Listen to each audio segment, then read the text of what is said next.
আমাদের গ্রামের বাড়ি থেকে আগত শাকসবজি। এটা হচ্ছে ডাঁটা শাক, কচি ডাঁটা।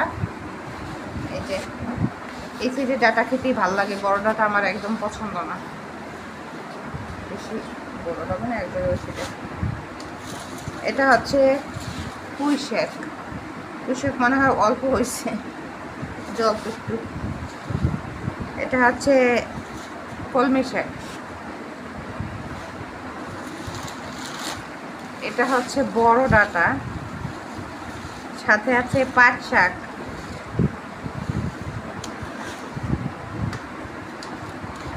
বাবা, পেঁপেটা তো অনেক সুন্দর সাইজটা, মনে হয় যে লাউ।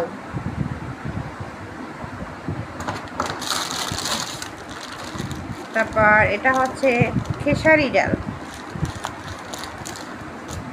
পাট শাক দিয়ে খাওয়ার জন্য পাঠাইছে।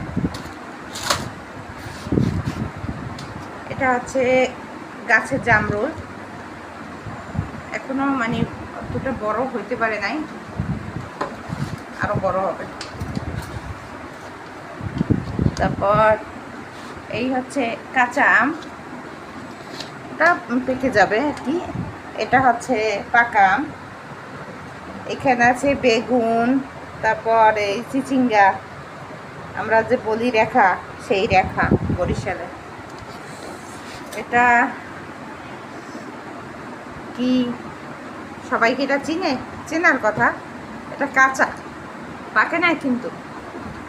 এটা ফাটিয়ে ভিতরের বিচি খাবো, সেই ছোটবেলায় খেয়েছি, সেজন্য এটা আনতে বলছিলাম। এই হচ্ছে বোম্বাই মরিচ, গাছের বোম্বাই মরিচ, যদি এখনো আর কি বড় হয় নাই। তারপর আছে এই যে কচুর শাক, অনেক অনেক অনেক অনেক শাকসবজি নিজেরা খাই, আর বেশি দিন তো রাখা যায় না, তাজা তাজা যত খাওয়া যায় সবাইকে দিয়ে তারপরে